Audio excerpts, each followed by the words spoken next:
Good morning, everyone. Thank you so much for having me here.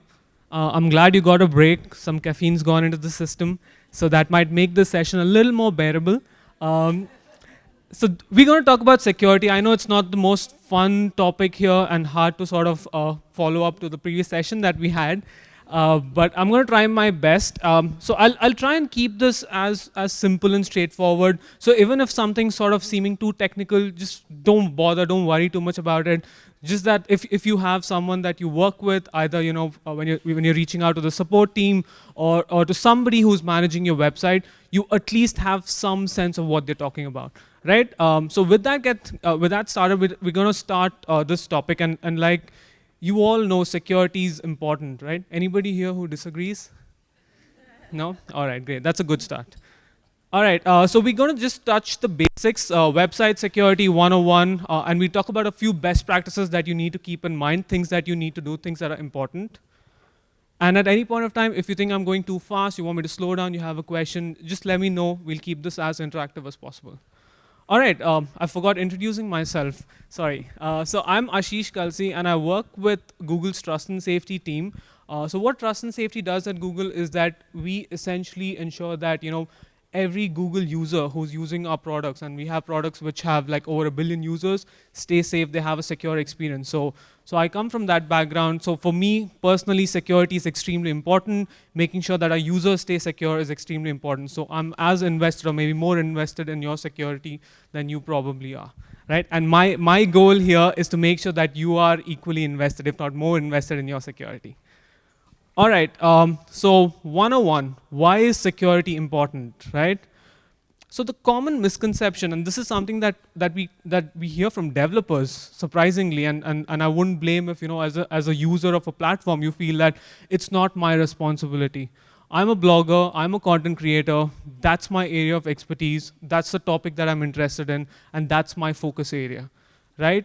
But the unfortunate reality is security is everybody's responsibility. So if you have a platform where you're creating content for users, it's equally your responsibility in making sure that they are secure, right? Because when you're creating content, you're thinking about creating high quality content that's important and that's useful, and that's how you're building up your brand, right? Because if your users don't see content that they like, they may not like your brand, they may not come back to your blog again. But imagine if it's the same situation, you have high quality content, but they enter and your website's hacked and they see all kinds of gibberish, right? That's not great brand experience. That's not a great user experience. So it's your responsibility as well to at least know that when a user comes onto your platform, onto your blog, on your website, they are secure. The other common misconception is my website is singled out and actively targeted.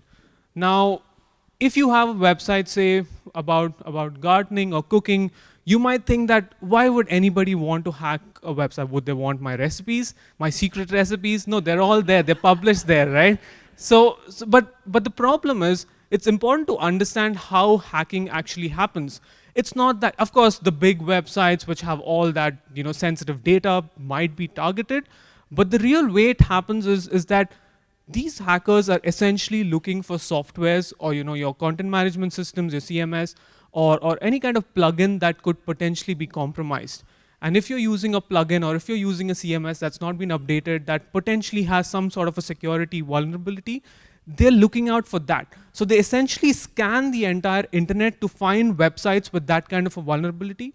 And unfortunately, if your website has that, that's how it becomes a target. So it's nothing to do with the content. It's nothing to do with what you have on your website. They can still exploit that vulnerability. Can anybody tell me why? What's the benefit? What's the advantage in doing that? Sorry? Practice? I mean, that's a possibility. Yeah. Anything else? Any other guesses? So usually when we hear about hacking, right, in the news and the media, it's always about data breaches and they've got access to this data. But because that's the more like in security world, the more glamorous kinds of hacks, right? But a lot of times, because your blog or your website also has a reputation on the internet, what these hackers do is that they inject links into your website and they use your reputation to actually make other websites. So they're actually monetizing your website for their own needs. Like for example, if say you have a website about recipes and it's ranking like really high for specific queries, it means that it has high reputation. So they use that reputation of your website by injecting links and help other websites rank higher. So they, in fact, it's not, you would think that if my website's hacked, I would enter my web page and see this big picture of someone and with this message saying, haha, we have hacked you. But that's not what usually happens. They in fact try to conceal it. They try and keep it in the background so that as long as it stays there, it's beneficial for them. And that's why it's important to remember that anybody can be hacked, right? On that cheery note, let's move on to the next slide. All right, my website does not contain any valuable data. So I talked a little about this. It's not just that your website needs to have like a lot of sensitive user information or data. It could be anything, right? Like just exploiting the traffic, the reputation of your website itself is a lot of benefit for users. So please remember that it is equally important for everybody, irrespective of what kind of content you work with. Right. So to summarize, security is essential for everybody. Any site can be a potential target, and the technical signals matter more than the content itself, right? So we've talked a little about why it happens and why you need to think about these things, and a few examples, of course. Have you guys heard about this? The Equifax hacking case that happened a couple of years ago. This was big, and of course, why it's obvious, so much data. But the reason I bring up this example is that you would think that an organization as big as this, having such sensitive data, would obviously have the most secure security systems, and they did. But despite that, something like this can happen, right? Which means it's even the biggest players have a potential of being hacked. So that's the reason why it's very important that all of us at least have some basic level of awareness and understanding about the situation. And this is an example of everyday hack. Like this is example.com. Have any of you ever been to example.com? There's nothing on example.com, so you're not really missing anything. So it's essentially just a placeholder that if anybody is using a presentation and you want to refer to a website, you can just refer to example.com. And example.com got hacked just because it had high reputation. So you see these Japanese links, right? So you would see. So what they've done is they've gone and injected these links onto the web pages to get the reputation out. So you can see it can happen to the either extremes. Yeah, phishing.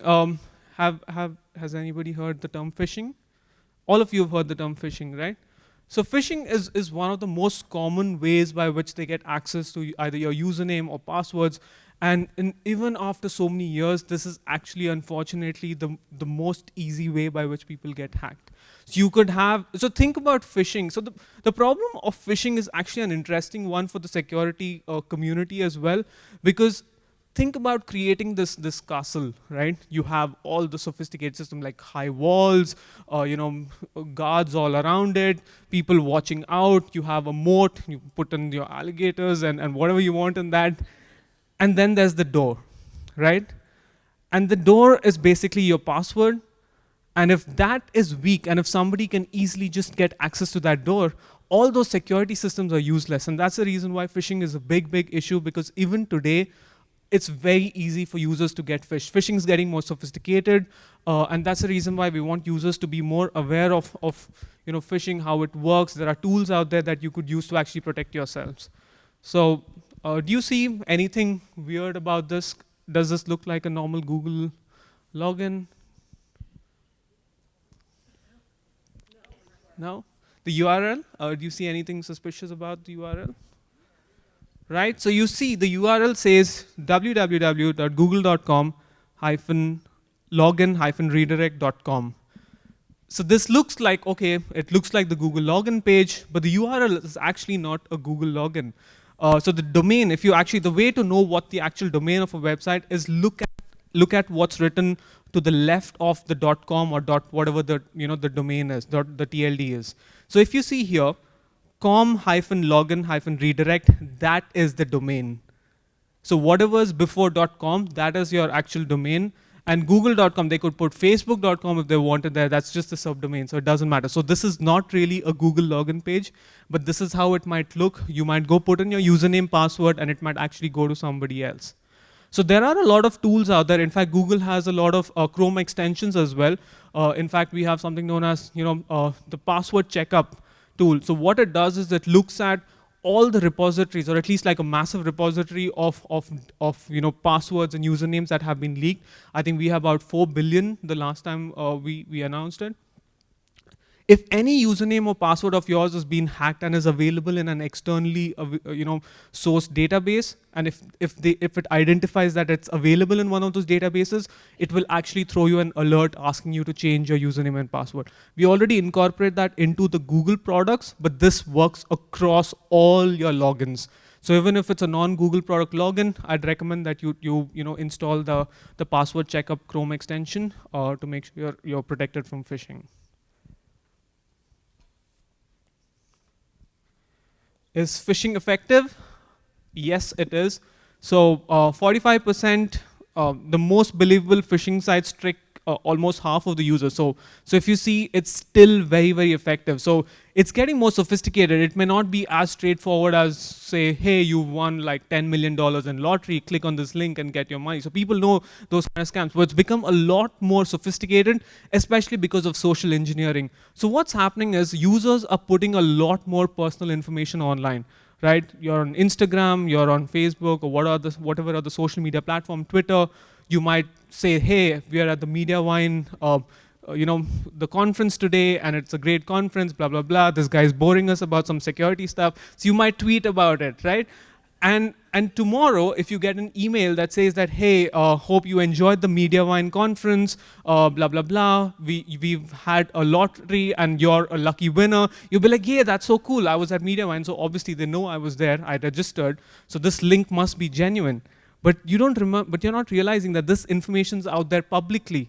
You've posted about it, you've tweeted about it. So when an email like that comes, which is a lot more personal, which is a lot more believable, there's a higher chance for you to fall prey for it, right? So those are social engineering attacks, and that's why it's important that you look at the URL, even especially when it comes from an email. Look at the URL. If you have a doubt, contact the organizer, contact your banks, contact whoever claims they are to reaching out to you. So just make sure that you are interacting with the right person, right? Have I scared you all a lot? No, that's not my point. I just need you all to be aware, right?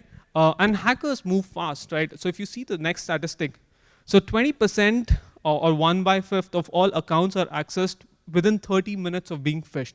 Because hackers also understand that there is a possibility that you might realize maybe you're expecting some response or you thought about it later, but they do. That's the reason why they kind of take action immediately, right? So watch out for phishing. And of course, we've talked a little about some of the security issues that are there out there. Oh, before we move on to the next one, Google actually released a phishing quiz sometime back. So if you want to make a note of this website, it's g.co/phishing quiz, g.co/phishing quiz. So it's a pretty cool game. In fact, I have taken the test and I have got some of the answers wrong as well. So it's actually quite interesting to see, and it has some real examples that from phishing emails that have come. So that's a good sort of practice run for you.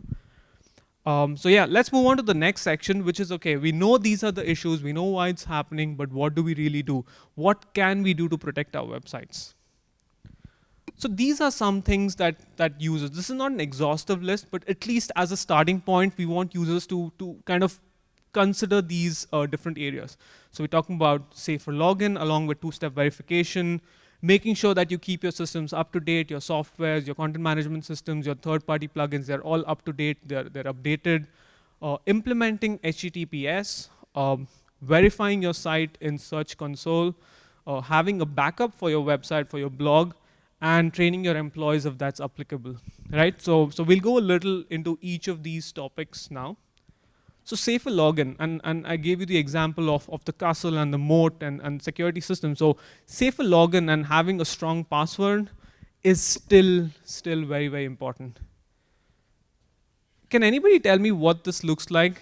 What's this list here? Easy passwords. Any other guesses? Most common passwords? Your old passwords? Current passwords? Does anybody see their password here? who's not laughing? That person could be the one. All right. So yes, some of you got it right. This is the list of most common passwords, and this is 2019. And this list hasn't changed changed much. Maybe some of them, like it's a tough competition. Someone's first 1 year, someone's second the other year, but the list has pretty much remained the same, like last 10, 15 years. And that's a sorry state of affairs, right? So users are on the internet more often. Like 10, 15 years ago, you had the excuse, oh, people don't know about the internet. It's still new. It's niche. But it's not niche anymore. Everyone's on the internet, but you still have these passwords, and you have so many tools. You have password managers. There's so many things that you can do to have a strong password, but this is what, and the way we get this data is there are these external agencies that actually scour through all these websites and databases that have been breached, and they analyze the passwords from there, and they identify which are the most commonly used passwords. So it's important, please make sure you have strong passwords, and not just strong passwords that are not the same across accounts. Because if you have the same strong password across 10 different accounts, it's like having a bunch of keys that open everything. They're the same key for your car, for your house, for your bank locker, for everything. And imagine if you lose those bunch of keys, or even that single key, everything's at risk. So you've seen the example of Equifax, right? Even a good website can get hacked. So if you have a strong password that's being used across, one hacking case and one breach, and all your accounts are at risk. And that's a lot of work. So the recommendation is, please make sure you have strong passwords and strong passwords which are unique across accounts. If it's too difficult, at least for the sensitive accounts, for your social media accounts, for bank accounts, anything that has sensitive data, at least have strong passwords and different passwords for those accounts. So these are some guidelines by the National Institute of Standards and Technology. So don't use commonly used passwords as well. It's not just about words which are easy. You might think that, okay, hippopotamus might be a complicated password, like no one's really, who's talking about it? They're not going to guess it, right? It's not a very guessable password. But if it's in the dictionary, it is possible for someone to hack it. Because the way it works is, it's not someone sitting there thinking, okay, what could this person's password be? Do they like going to the zoo? Which is their favorite animal? That's not how it works, right? So you have softwares which are in place which actually look at dictionary words, and they prioritize them, because there's a higher chance that a dictionary word could actually be a password.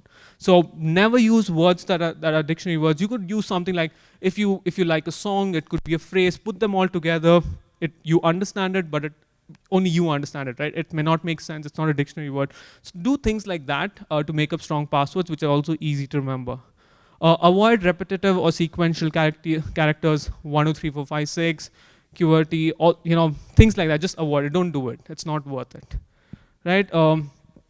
Also, don't use password hints. I know some of the older websites used to allow password hints. Say, okay, your best friend's name, right? Again, you're all on social media. My pet's name. So you might think that these are hints just for you, but a lot of our information is available publicly, right? It's available externally. You're posting about it, you're talking about it. There's a much higher chance for someone to actually guess your passwords if somebody's specifically trying to, is targeting you to get into your account. So avoid using, password hints as well. And also, if possible, if you have your own website, limit the number of the number of attempts that someone can make to access your website. So if you know someone's not able to get in for like 3, 4, 5 times, something's amiss. Either they've forgotten it, or someone's trying to, get undue access to that account. And yes, something that I wanted to call out, periodic password resets are not a must. So I know a lot of organizations insist on changing passwords every month, every 3 months. That's not necessarily a great way to, have passwords. It's not a great password man, because if you replace a bad password with another bad password, it's not really helping anybody, right? So password resets are not required, as long as you have strong passwords, unique passwords across different websites, along with a very important tool called two-step verification. That's when it really works well. Right, and also important to remember that passwords are really useless when they get phished. You could have the strongest passwords, but if you've just gone and put that into a website that's trying to phish, you've essentially just given off your password to somebody. So just watch out for that. Now the next part, and I think this is something that really makes passwords strong. Like even if you have, say, an average to an above average password in terms of strength, two-step verification just takes it to another level from a security point of view. How many of you have heard about two-step verification or use two-step verification? All right. Okay. How many of you just use two-step verification here to secure your websites, accounts? I would say about 50% of the room. That's good. That's really good. Now, two-step verification. If for those of you who are not already using two-step verification, highly recommended. Highly, highly recommended. Extremely effective way to secure your accounts, especially from issues like phishing. Because even if you've say accidentally not recognized a website that's potentially trying to phish your details, even if you put in your password, they cannot access your account without the second layer of verification. Now, the way it works is it's you have your account, you're securing it with a password, and there's another layer of authentication. So you're basically creating this mesh, and it's sort of a combination with something you know versus something you have. Right? So something you know is your password, and something you have is the code, and that code's going to come to a physical device because it could either come in the form of, say, a security code as a text message using an app, or if you have one level higher, you can even have a security key, a physical encryption key, right? So this really, and of course, these are some options that are available for two-step verification for your Google account. If you have other CMSs, you must check. I'm pretty sure most popular CMS providers offer two-step verification. Social media accounts offer two-step verification. So wherever possible, sign up for the second layer of verification. And was mentioning a little about security keys. So what's your mode of two-step verification? How many of you use text messages? Text messages are the most Authenticator app, like an app-based two-step verification. A few hands. Security keys. No, nobody using security keys. All right. So I'll just touch a little about the different methods of two-step verification as well. So what the security key does is that, like you see here, it's a small tiny key, goes into the USB drive of your system. So you need a physical key to actually insert, and then once you type in your password, you plug this in, you press the button, and that's how you get in. So this is the most secure form of two-step verification. In fact, the newer keys also come with NFC enabled. You also have some Bluetooth keys as well, so it also allows you to log into your mobile device. So this is definitely the most secure form of two-step verification. I think you have different companies that provide these. You can buy them off Amazon or anywhere online. They start at about $20-25 a piece, but I think it's definitely worth an investment to protect your account.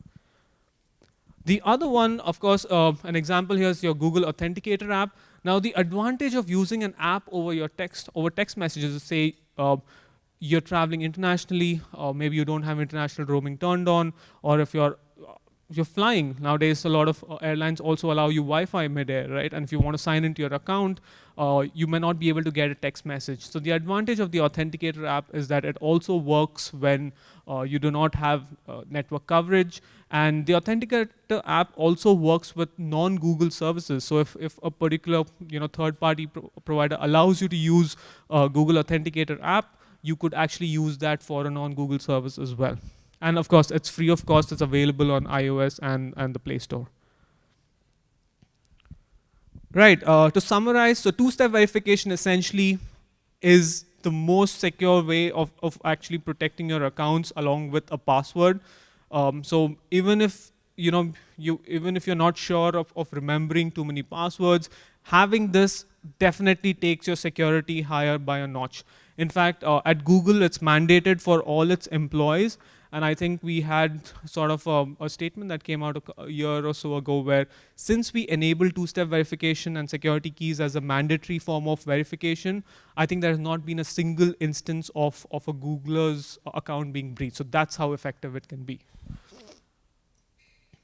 All right, any questions so far? Are we good? Yes.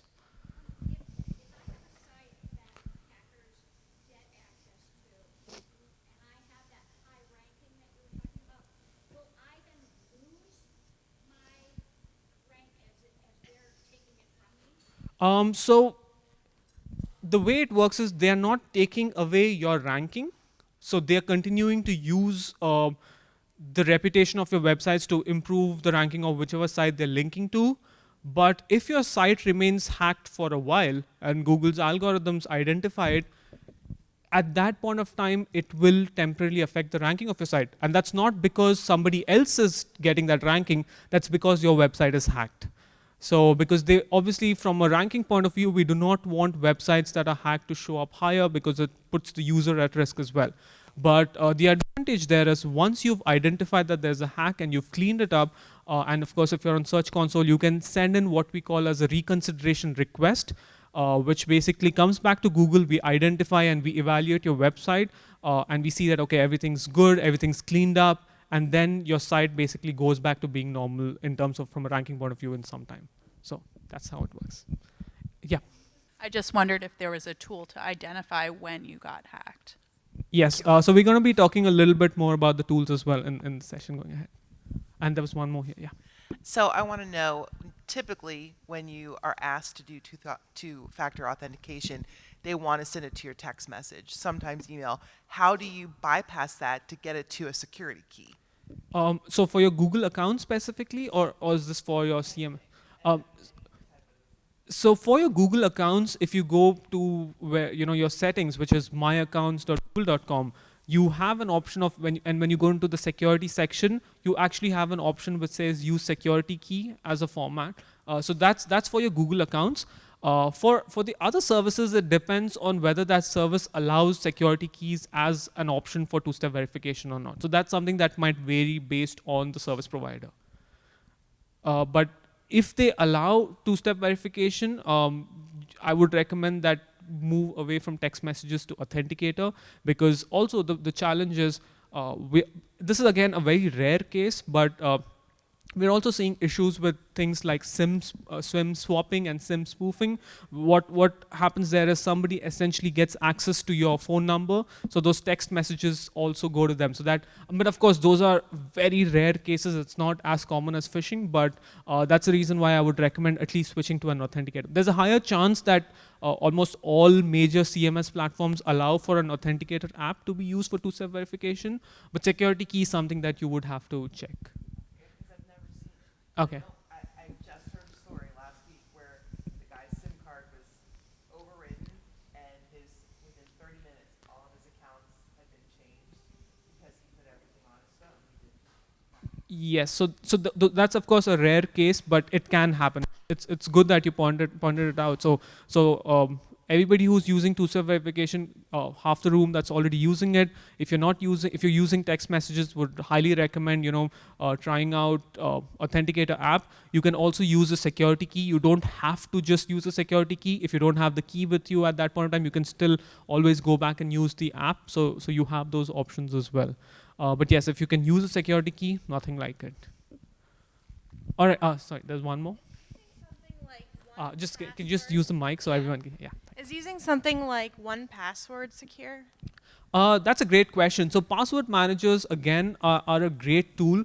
So 1Password, because I know about 1Password, I know I can vouch for the fact that it is a good company, it's a reputed company, and they do a good job. But there are a lot of password managers out there. So the important thing to remember with password managers is just read up about how they're making sure that your passwords are secure, that they're encrypting it, and they offer two-step verification as well. So for everyone here, so 1Password or even there are a bunch of different password managers out there. What they allow you to do is that you create one really strong password, have a two-step verification for an account, and you put in all your passwords in that place. It's like a bank with all your passwords. It also generates strong passwords for you, so you don't need to worry about creating a new password anymore. So the advantage with these services is that it creates strong, unique passwords across accounts, and it's that one centralized place where everything's stored. But it's important to remember that the password you use for your password manager needs to be really strong, and it needs to have two-step verification. So those are actually really good tools as well. In fact, Google has its own service that comes along with Chrome. If you're using Chrome, sometimes I would recommend that you want Chrome to save this password or suggest to create new password. So that's sort of like a password manager as well. All right, so I'll move on to the next part of it, and we'll take questions as it goes, right? All right, this is something that's really important because a lot of you are bloggers. You're on some platform or the other. Some of you might have your own websites that you manage. This is the main pitfall that we see. You know, outdated software is like an open shoelace, right? You could walk for a bit, nothing might happen. You might even reach home and everything's fine, but you never know when you're going to trip and fall. And that's the same with outdated software. You never know when you get hacked. It might be a day, you might go through it using the same outdated software for years and nothing might happen, but that doesn't necessarily mean you're not at risk. And prevention is key. Don't worry if this seems too technical. Just make sure that you're looking at the security settings. But I'm just going to take you through this really quickly. Like, just make sure you monitor website status. I'll talk a little about how you can do that. Check your server configuration. If it's your own website and if you have the ability to check the server configuration, do that. If you don't, that's fine. Nothing to worry about. And pay attention to the guidelines. Look at what sort of settings and options are available for you on that particular platform from a security perspective. Right. So if you have, for those of you who have your own website and you manage your own website, or if you have a team that does it for you, or if you have like a third party or an agency that's helping you with managing your websites, you can always direct them to this to developers.google.com. So we have a lot of information related to security available there, including solutions for specific kinds of hacked cases. So even if you're managing your own website, feel free to go and visit this website. But if there's someone else helping you with it, you can always direct them to this. Another very important thing, so if you're using a platform, or like if it's a blogging platform or if it's some sort of a content management system, if there is an option of keep having auto updates on for the software, for the background, for the system, please make sure you turn it on, because even if you're not a technical person and if you're not aware of how the backend works, having auto update on at least means that someone's constantly looking at what's out there and is updating the software and the CMS. And usually when updates happen, most of the time it's basically taking care of security risks and patches.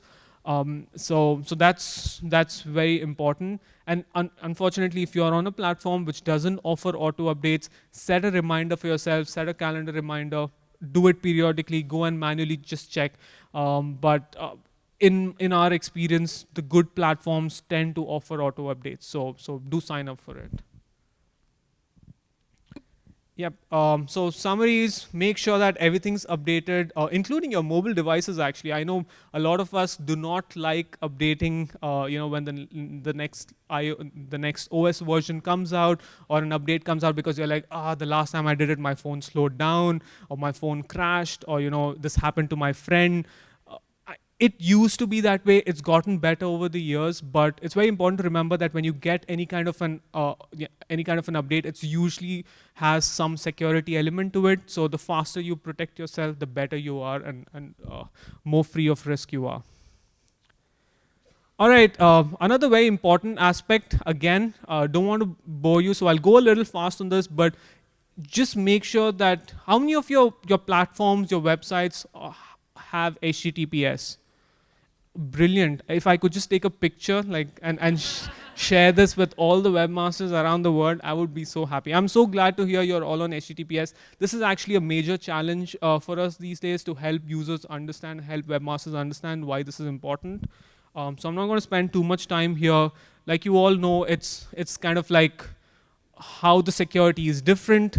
HTTP is like those old postcards where anybody could just pick up and read and spoof, So the man in the middle attacks basically do essentially that. When the data transfer is happening from a device to a server, somebody could potentially just come and look at that data. But when it's HTTPS, which is more secure, it's encrypted. So even if somebody gets access to that flow of data, they cannot read it because it's encrypted.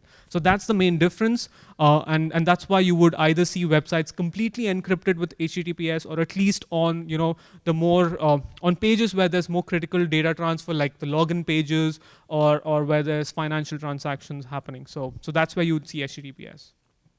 Now, bunch of advantages, but since most of you are already on HTTPS, I'm not going to spend some time. That's great. You guys are doing good. Continue doing it. You're fantastic, right? Um, all right. So I'm going to move on. Yes. In summary, best practice, just do it. You're ahead of the game, so no worries here. Yes. Now moving on to the tools. There was an interesting question that came about tools, right? So Search Console is actually a great tool for you to monitor what kind of risks are out there. How many of you use Search Console? I think about slightly more than half the room. That's great. So Search Console is essentially a free tool that Google offers for anybody who owns a website. And it gives you a bunch of different options to look at different stats about your website, including security. And that's the area that we're going to focus about. So you can see things related to how, on the SEO aspect of it as well, what kind of pages are getting indexed, how, what kind of keywords are you ranking for. There's a lot of information out there. So the first thing, of course, you need to do is you just need to verify that it's your website. So that's the first step. So once you do that, you will get access to all that information as well. Right, so you can see performance, you can see index coverage, a bunch of different things. So feel free to play around with the tool for those of you who've not already used it. So what we've seen actually is that for websites, like over the years, so again, taking one step back from the tool, about hacking and security issues itself, we're seeing that this continues to rise year on year. So this is a stat, I think, from 2017, where we've seen that there were 32% more cases of websites being hacked. So this is still an ongoing issue, and I'm sure this is rising year on year. And the biggest challenge for us is that we identified the hack, but we could not reach the webmasters. So 61% of the webmasters whose websites were hacked could not be reached. And the problem is, the only way Google can reach these webmasters is through the Search Console. So if you have not signed up or if you're not using Search Console, there's no way that we can reach you, right? And out of the webmasters that we could actually reach, 84% of them could actually overcome and take care of the hack, right? So the biggest sort of barrier between you identifying your hack and actually taking that hacked content off your website is us being able to reach you. Because once we're able to reach out to you, we are able to share useful information, guidance. In fact, a lot of these hacking cases are very sort of like textbook cases. So we also give you very specific instructions on what you need to look for in the code, delete that, and you're good to go. So it's usually very easy to take care of it, but the biggest challenge is us being able to reach these webmasters. So make sure that you verify your site on Search Console, and I think that will help you. So this is typically what you would see if you go and check your website on Google search, right? You would see this little warning that says this site may be hacked. So that's, if in case you don't have Search Console, just go use site : as the operator on Google search, SITE : and your website name www.xyz.com, and you would see all the pages listed on Google search. And if you see these warnings, you know that there is an issue. But of course, if you're on Search Console, there is a tab that says security issues. I hope your warning page never looks like this. But these are all the different issues that they could identify, right from what kind of hacked it is, if there's a malware, harmful downloads, uncommon downloads, deceptive pages, unclear mobile billing. So it's a bunch of different things, right? So if you see any of these issues, just click through it. It would show you where exactly this problem is, what are the possible solutions. You can go clean it up, and then you can apply for a reconsideration request, which comes to our team. They evaluate your website. If they identify that the issue is taken care of, they basically mark that in the system so that your ranking and everything goes back to being normal. All right, I hope that answers your question.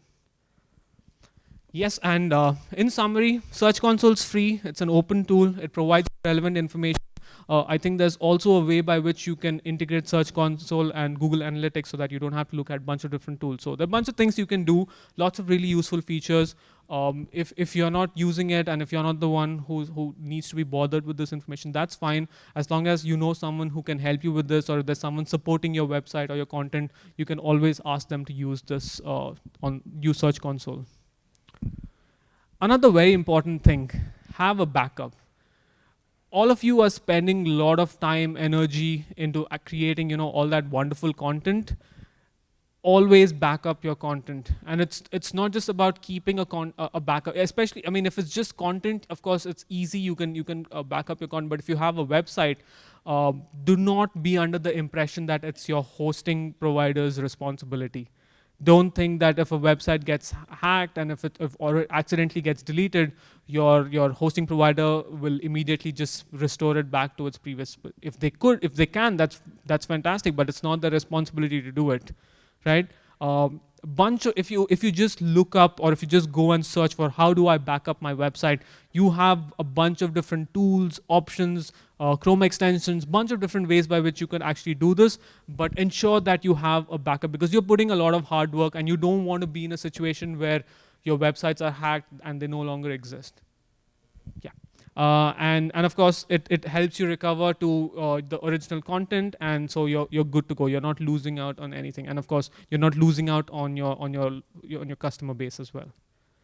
And the last part, I'm not sure how many of, I mean, if it's relevant to everybody, but if you have a team that's working with you, if you have employees that are also handling, the content on your website, it's important that they are trained as well. They know about the best practices. So I'm going to go through this really quickly. So just make sure that they have some sort of a training, some sort of resources being provided to them. Define clear rules and responsibilities, especially if someone's managing social media accounts. How often have we seen, official accounts, someone just posting some random thing on reputed channels, and you realize that the social media manager actually forgot to switch between their personal handle and the official handle. So these are all like common issues that happen. So just make sure that those things are distinguished, and also develop some sort of an escalation process. Like if they come across something that seems unusual, they need to know who to reach out to and what the escalation process needs to look like. And pay attention to warnings, right? If you see anything that looks like that, which says phishing alert or the site ahead contains harmful programs, please know that this is an issue, especially the second one, because some of the users might see these on sites that they know are good, and they would just ignore it. Them like, I've been to this website before, these sites are good, this is a mistake.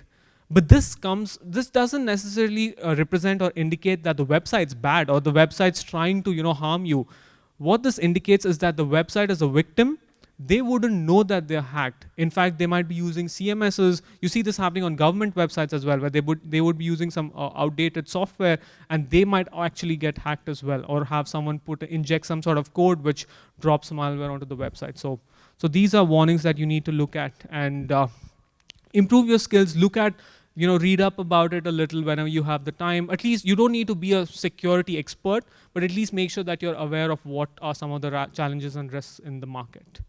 And this slide's gone crazy, but the summary is that it says, be realistic about the threats and risks. And of course, you don't really need to be scared about it. It's just that you need to be aware, so that you know what are the challenges out there, and in case your site gets hacked, you don't need to really worry too much about it. That it's fine, it happens. I know these are the things I can do, and this is how I can get my site back to normal. So that brings me to the end of my presentation. These are all the different things we looked at. And of course, if you need any more information, we have a few links. Developers.google.com. You can just search for Google Security. Or of course, if you have any questions, we have support.google.com/webmasters, which is an online community where you can just go and post your questions. I'm on that forum. Bunch of different Googlers are on that forum, and we can help you with your situation. All right. Thank you very much. I think we've got time for one question if anyone has one. Anyone? Oop. Hi, I had a question about spam comments. So Right. I get these random ones that slip through and there's a backlink inserted. And then I just delete the comment, but I'm wondering if I should do more, if I should be more aggressive about not getting them through in the first place. So one of the things, so deleting comments are fine. One of the things that you can actually check is when in the comment section itself, again, sorry if this is going a little technical, but there is something known as a link no follow tag. And what that does is essentially, if someone puts a link there, the reputation doesn't get passed on. So if they see there's no motivation for them to post links onto your, I mean, of course, if they understand how the system works, if they see that there's no motivation, or if there's no reason, even if they post a link there, that's not passing on the reputation, it kind of cuts down their motivation to post links there. So that's one thing that you could do to like prevent spam. But in my experience, a lot of this happens through automated software. So there's really, I don't know how much of a difference that would make. But yeah, deleting, I mean, from to kind of go back to your original question, do you need to do more? No, just delete it, that's fine. Yeah. All right, I'm around during lunch, so if any of you have any questions, feel free to just ask, and thank you so much.